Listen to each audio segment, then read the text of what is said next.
આપ સર્વોને હેતપૂર્વક જય શ્રી સ્વામિનારાયણ। આજની સત્સંગ કથા વાર્તા નિજ મંદિર સાવરકુંડલા। આજની સત્સંગ કથા વાર્તામાં આપણે ચરિત્ર કથા અંતર્ગત સદ્ગુરુ શ્રી યોગાનંદ સ્વામી ને સાવરકુંડલાના દરબાર આલા ખુમાણનું ચરિત્ર સાંભળશું। સ્તેનકર્મ ન કર્તવ્યમ ધર્માર્થમપી કેનચિત સસ્વામી કાષ્ઠપુષ્પાદિ ન ગ્રાહ્યન તદનાજ્ઞયા। અર્થાત ધર્મ કરવા અર્થે પણ ચોરનું કર્મ ન કરવું, ધણિયાતું જે કાષ્ઠપુષ્પ હોય તે ધણીની આજ્ઞા વિના ન લેવું, આમ શિક્ષાપત્રીમાં કહ્યું છે। સદ્ગુરુ શ્રી યોગાનંદ સ્વામીના યોગમાન આવતા સાવરકુંડલાના દરબાર આલા ખુમાણ શ્રીજી મહારાજના એકાંતિક ભક્ત બન્યા હતા। જ્યારથી તેમણે વર્તમાન ધારણ કર્યા ત્યારથી શ્રી હરિની નાની મોટી તમામ આજ્ઞાને શિરસાટે પાળતા ને અખંડ ભજન કરતા।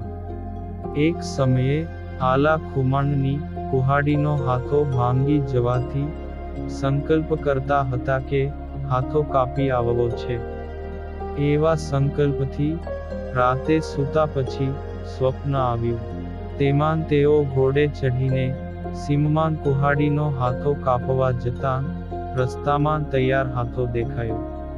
ત્યારે વિચાર કર્યો જે લીલું ઝાડ કાપવા કરતાં આ તૈયાર હાથો લઈ લો। એવો સંકલ્પ કરીને ઘોડેથી નીચે ઉતરી તે હાથો લેવા જાય છે। તેવામાં સ્મૃતિ થઈ આવી જે હું તો ભગવાન શ્રી સ્વામિનારાયણનો ભક્ત છું, હું એનો આશ્રિત છું, પ્રભુએ શિક્ષાપત્રીમાં આજ્ઞા કરી છે તે મારાથી કોઈની ધણિયાતી વસ્તુ પૂછ્યા વગર લેવાય નહીં, ને એમ લઉં તો એ ચોરનું કર્મ કહેવાય। એમ ધારીને સ્વપ્નમાં પણ એ કુહાડીનો હાથો લીધો નહીં તો જાગ્રતમાં તો લેય જ કેમ। આવા તે યોગાનંદ સ્વામીની કૃપાથી પંચ વર્તમાને પૂરા અને શ્રી સ્વામિનારાયણ ભગવાનની નિષ્ઠા તથા સત્સંગ રાખવામાં શૂરવીર હરિભક્ત હતા। આ આલા ખુમાણ સ્વામિનારાયણ મહામંત્રના નામની ગુણના પ્રતાપે કરીને પૂર્વે અનેકના ભૂતોને કાઢતા હતા, પણ કુહાડીનો તૈયાર હાથો લેવાનો સંકલ્પ થયો તે દિવસથી ભૂત નીકળતું બંધ થયું। આમ સ્વપ્નમાં પણ પારકી વસ્તુ લેવાના સંકલ્પે આવું થયું। પછી તો આલા ખુમાણને ઘણો પસ્તાવો થયો ને તરત જ ગઢપુર ગુરુદેવ યોગાનંદ સ્વામી પાસે ગયા અને નિષ્કપટપણે સર્વે વાત કહી અને આ પાપનું પ્રાયશ્ચિત કર્યું।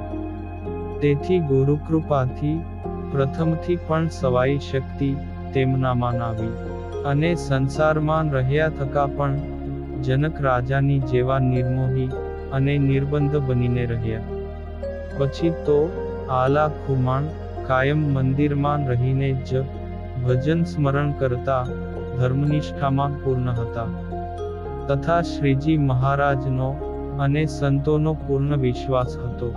તેથી કોઈને ભૂત વળગ્યું હોય તો આલા ખુમાણ મહામંત્ર જે સ્વામિનારાયણ તે નામનું ભજન કરે, એટલે ગમે તેવું ભૂત હોય તો પણ નીકળી જતું હતું। આલા ખુમાણે ગુરુદેવ યોગાનંદ સ્વામી પાસે નિયમની એકાદશીને દિવસે નિયમ લીધો કે ભૂલથી પણ પરસ્ત્રીને અડી જવાય તો માથાબોળ સ્નાન કરીને એક ઉપવાસ કરવો।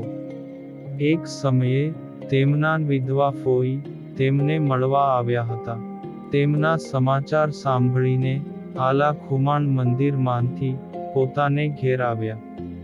તે આલા ખુમાણને આવતા જોઈને તેમના ફોઈ હસતાન ઉઠ્યા ને આલા ખુમાણના મીઠડાન લેવા ગયા।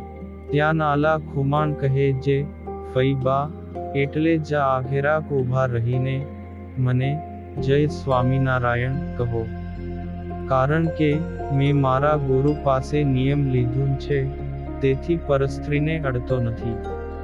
આવું એમનું નિડરપણે વચન સાંભળીને તેમની ફોઈને રીસ ચઢી અને બોલ્યા જે તારે માટે હું 60 વર્ષે બીજો પતિ કરું.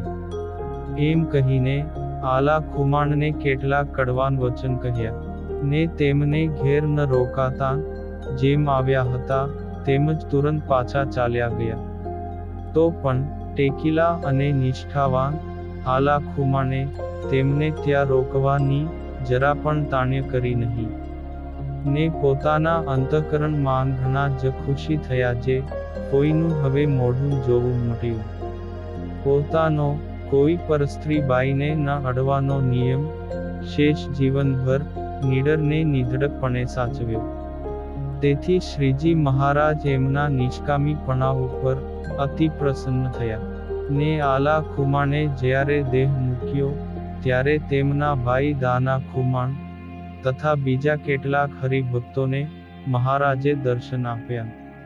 એ સમયે આલા ખુમાણ બોલ્યા કે આ પ્રભુ સ્વામિનારાયણ ભગવાન અનંત મુક્તોની સાથે મને તેડવા આવ્યા છે, ને હું તેમની સાથે અક્ષરધામમાં જાઉં છું. આમ કહીને અક્ષરધામમાં ગયા હતા. માટે જો શ્રી હરિની આજ્ઞા પ્રમાણે વર્તી તો જ સુખી થવાય છે.